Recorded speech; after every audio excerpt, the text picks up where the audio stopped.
jemaah. Ini penting. Supaya apa? Supaya kita, untuk itu Ustaz, supaya semua tahu kedudukan ni. Tak kira siapa pun, maknanya kena tahu. Okay. Ustaz akan cuba kongsikan lebih kurang 7 atau 8 kedudukan. Okay. Yang pertama apa dia? Kita lihat. 2 orang lelaki, iaitu ada imam, ada makmum. Ini kedudukan dia. Bermakna dia berduduk bersebelahan. Kedudukan dia bersebelahan. Maknanya dia tidak melebihi daripada imam. Mana Ustaz bezakan sejadah, Ustaz letak sejadah sini supaya saya nampakkan. Okey, maknanya dia tidak melebihi daripada imam. Dia akan berada betul-betul kalau ikutnya di belakang tumit imam. Dia akan letak sejadah di situ. Okey, itu yang pertama. Ini lelaki, seorang lelaki dan seorang imam dan seorang makmum. Itu yang pertama kedudukan dia. Okey, seterusnya imam lelaki dan beberapa orang lelaki. Ini kedudukan dia. Bermakna dia akan berada satu saf lurus ni dan imam berada di tengah-tengah. Maknanya kalau penuh ni dia akan tambung di belakang. Okey. Dan kalau sekiranya sini dah saf penuh, maknanya kena bermula daripada tengah, nanti akan datang sambung belah kanan, belah kiri. Itu sebenarnya kita akan belajar, tapi yang Ustaz nak supaya nampak ini kedudukan yang kita kena jelas, kena faham macam inilah kedudukan untuk solat dalam keadaan yang selesa. Itu yang kedua, maknanya kedudukan imam dan lelaki. Okey, seterusnya kita lihat sekiranya kalau perempuan, seorang lelaki dan seorang perempuan, maknanya sama ada ayah kita dan mak kita, ataupun ayah kita dengan kamu, anak kan, bermakna mesti selari di belakang. Itu yang sebaiknya. Mungkin ada selama kita tengok dia akan letak sebelah kiri. Okey, kalau mengikut yang masyhur kedudukan dia begini. Ini yang sebetulnya, maknanya kita berada di belakang imam untuk perempuan. Jangan pula nanti kamu tengah yang tadi Ustaz ajar tadi macam lelaki, kamu letak di sebelah kanan. Salah. Atau di sebelah kiri. Sebaiknya berada di belakang imam, kecuali dalam keadaan darurat. Mungkin kawasan itu sempit dan sebagainya, kita tengok pada keadaan. Tapi ini yang sepatutnya. Okey, Ustaz, kenapa orang yang sebelum sembahyang sentuh bahu? Itu nanti kita akan belajar. Itu dipanggil makmum yang lain. Nanti Ustaz akan ajar. Sekarang Ustaz nak ajar basic kedudukan saja dulu. Yang sentuh bahu tu untuk supaya dia berada dalam saf. Nanti Ustaz akan ajar pula macam ni. Itu yang dikatakan makmum masbuk dan muafiq. Nanti kita akan ajar minggu depan. Yang ni Ustaz nak ajar dulu supaya kita tahu kedudukan kita. Di mana kedudukan makmum sebenar, di mana kita patut berada. Okey. Ini kalau perempuan, seorang perempuan dan seorang lelaki. Okey, seterusnya kalau ada seorang lelaki, imam lelaki, seorang makmum lelaki dan seorang perempuan. Kedudukan dia begini. Sama macam tadi juga, cuma dia tambahlah. Seorang lelaki di sebelah kanan dan perempuan di belakang imam betul-betul. Okey, clear? Okey, Ustaz nak tanya, kalau imam nak pergi tandas, lepas tu dah tak ada imam, lepas tu siapa nak ganti imam? Okey. Soalan ni bagus. Okey. Dia begini. Sebagai seorang imam, kita kena persiapkan diri kita, maknanya pastikan kita nak pergi tandas sebagainya, selesaikan urusan-urusan yang sepatutnya.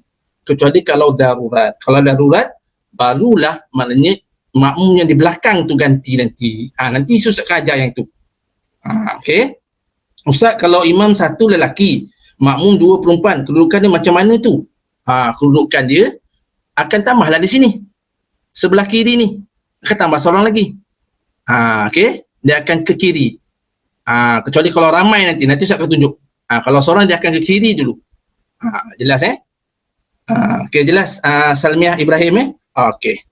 Orang belakang imam, ya, najwa, betul najwa. Orang yang belakang imam. Sebab itu makmum yang berada di belakang imam, kita tengok kat surau selalunya akan berada selalunya Bilal. Bilal. Sebab apa? Bilal dia tahu pergerakan dia. Orang yang berilmu dia tahu. Okey, seterusnya kita tengok yang kelima. Apa dia yang kelima? Beberapa lelaki dan perempuan. Yang ni Ustaz tunjuk. Nampak? Maknanya dia saf dia. Okey, dia susun dan ini. Maknanya makmum lelaki dan makmum perempuan. Okey, clear? Maknanya kita nampak itu kedudukan dia. Dia akan penuhkan saf dia untuk begini. Okey, itu yang kelima. Okey, yang keenam. Okey, yang keenam, sekiranya ada kanak-kanak, ini kedudukan dia.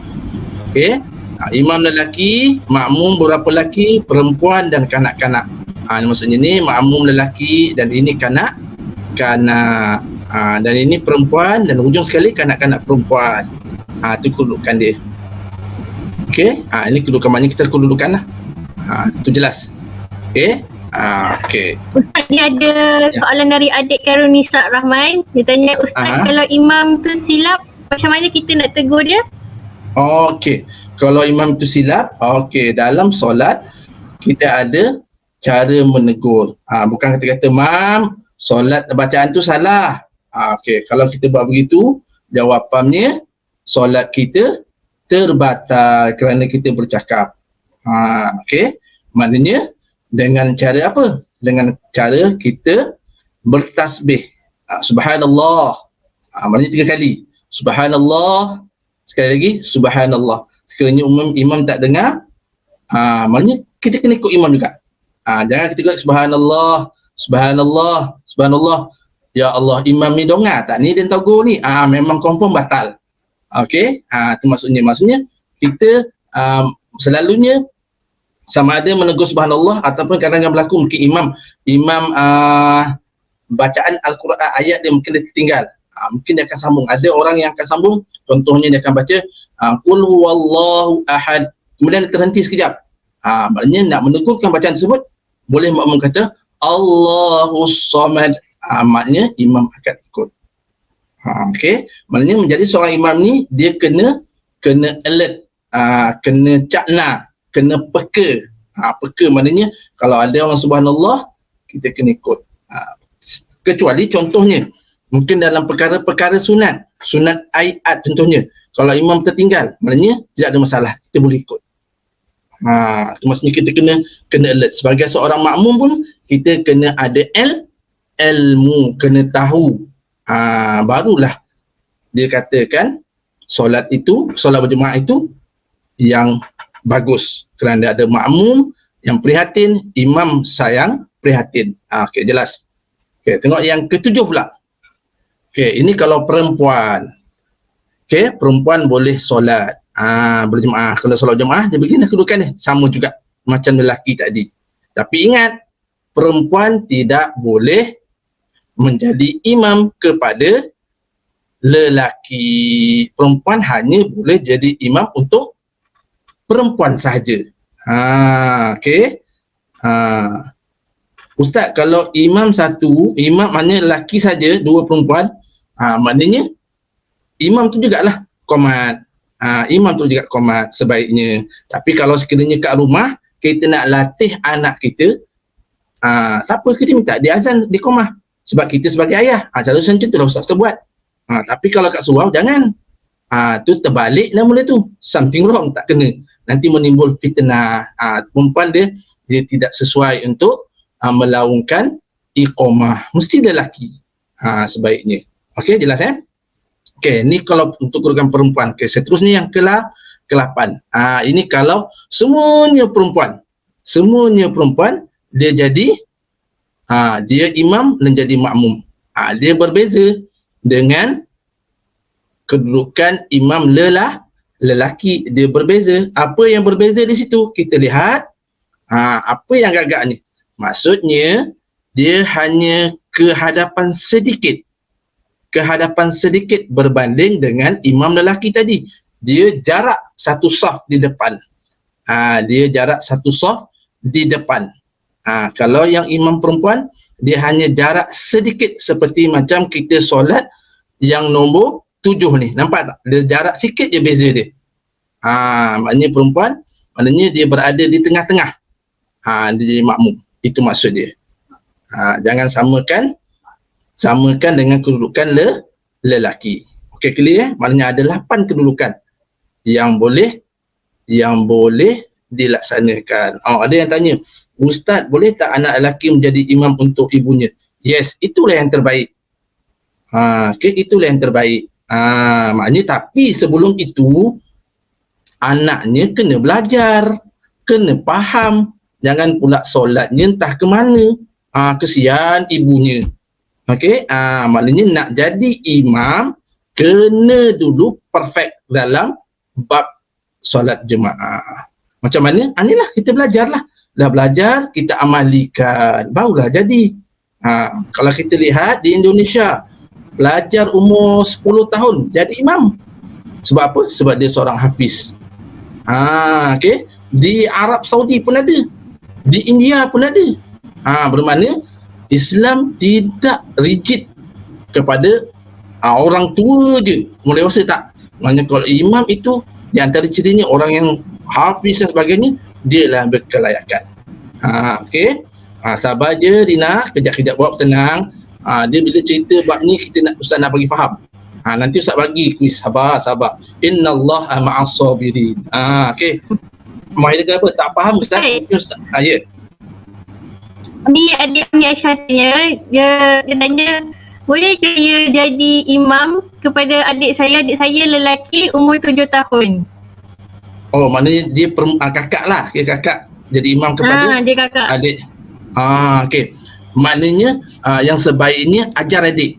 Ajar adik. Maknanya kita solat biar adik ikut. Bukan jadi imam. Maknanya suruh adik ikut kita. Okey, maknanya okey, duduk sebelah semayang biar adik ikut, tak apa. Maknanya bukan itu bukan ketika mana tak payah suruh adik niat menjadi imam, tak. Dia duduk sebelah, okey, adik ikut akad solat. Itu tak apa. Maknanya kita mengajar. Solat bersama-sama. Maknanya kita masih lagi ajar sebab adik kita baru berapa tahun. Dia cuba dia ikut, tak apa. Okey, maknanya dia dah okey. Maknanya barulah kita minta adik kita jadi imam. Okey, jelas Okey, maknanya Mahidir kata tak faham Ustaz, mungkin Ustaz boleh ajar kot untuk topik yang tentang imam jika imam ada masalah. Sabar dulu. Relax. Okey, Mahidir dah advance dah ni. Ni Ustaz ajar yang basic dulu. Nanti kalau dah okey nanti Mahidir baru Ustaz terangkan. Ustaz nak bagi faham dulu. Biar nampak, oh ini kedudukan dia. Macam juga Ustaz nak ajar A macam nak ajar buku. Maknanya kita kena belajar dulu huruf B macam mana, huruf U macam mana. Kalau Ustaz tu hajar je nanti confirm lagi clear. Macam mana rupa makmum? Ni kita dah hari ni kita baru nampak. Oh ni macam mana ni rupanya makmum. Oh macam ni kedudukannya. Nanti baru Ustaz ajar. Okey, insya-Allah. Terima kasih. Muhyiddin dia bagi idea.